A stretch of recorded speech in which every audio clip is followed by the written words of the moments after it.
प्रीति एक पढ़ी लिखी लड़की है जिसकी एक अच्छे घर में शादी हुई है। प्रीति का पति राहुल एक मल्टीनेशनल कंपनी का मैनेजर है जो आधे महीने विदेश में ही रहता और छोड़ जाता है अपने मम्मी पापा को प्रीति के भरोसे, जिसे इस देश को सुधारने की चुल ने परेशान कर रखा है।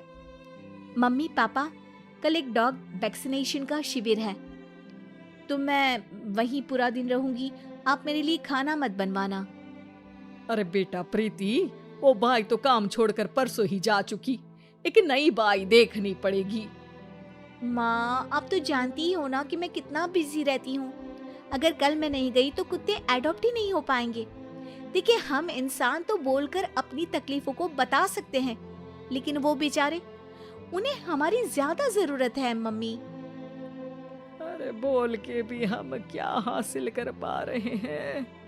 अब ठीक है बेटा, तू जा, मैं खाना बना लूंगी। ऐसा पहली बार नहीं हो रहा था। देश भर में जितने एनजीओज हैं, चाहे वो स्टूडेंट्स के अधिकार के लिए हो या गरीबों में खाना बांटने का काम हो, प्रीति सबसे जुड़ी हुई थी।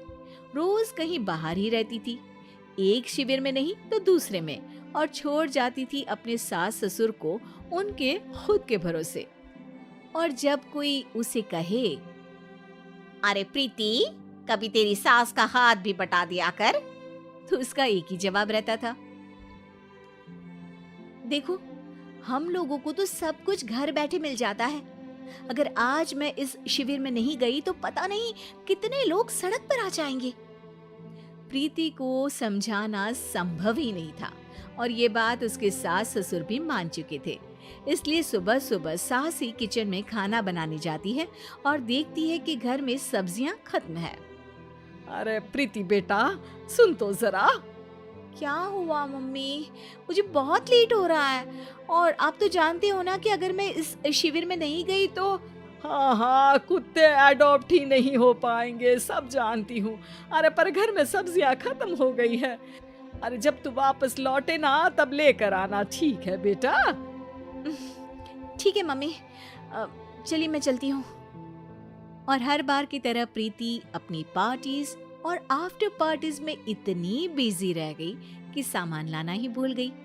बात केवल सब्जियों की नहीं थी, लेकिन प्रीति हर रोज किसी नए शिविर में निकल जाती थी अपने सास ससुर को अकेला छोड़कर। एक हफ्ते बाद प्रीति के ससुर जी के हाथ में दर्द होने लगा। अरे बेटा प्रीति, पापा जी के हाथ में बहुत दर्द हो रहा है, आज इनको डॉक्टर के पास लेकर जाना पड़ेगा।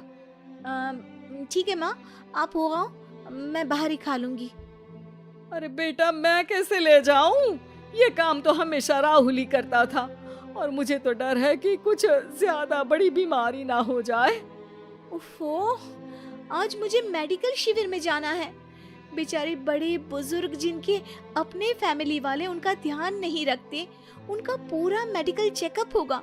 अगर मैं नहीं गई तो आप तो जानते ही हो, उनका चेकअप नहीं हो पाएगा। और हाँ बेटा, तू जा, मैं कुछ ना कुछ कर लूंगी। प्रीति के सास और ससुर दोनों ही काफी समय से प्रीति को समझाना चाह रहे थे कि उन्हें भी मदद की जरूरत है, लेकिन अब तो पानी सर के ऊपर जा चुका था। उधर प्रीति शिविर में पहुंचकर सबसे मिल रही थी। काफी भीड़ थी और प्रीति इंस्टाग्राम पर फोटोज अपडेट करे जा रही थी। तभी प्रीति की दोस्त रीना उसके पास दौड़ती हुई आती है। अरे प्रीति, जल्दी चल। अरे क्यों, क्या हुआ? अरे तू अभी सवाल मत पूछ और चल मेरे साथ।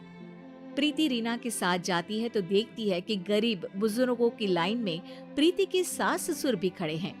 प्रीति को समझ में नहीं आता कि ये क्या चल रहा है।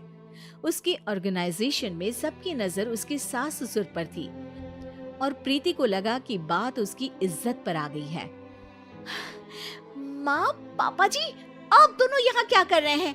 आप तो जानते हो कि ये शिविर गरीबों की मदद करने के लिए बनी है और आप इसका मजाक उड़ा रहे हैं इस तरह से लाइन में खड़े होकर। अरे बेटा, हम भले ही गरीब ना हो पर जरूरतमंद तो है ही। हमारा भी कोई ध्यान रखने वाला नहीं है। मेरे पति के हाथ में दर्द है, मैंने सुना कि जरूरतमंद बुजुर्गों का यहाँ फ्री में इलाज हो रहा है, इसीलिए चले आए। अ, नहीं, मतलब मैं तो। प्रीति को समझ में आ गया था कि समाज को संभालने से पहले उसे अपना घर संभालना चाहिए, और वो सर झुकाकर अपने सास ससुर से माफी मांगती है।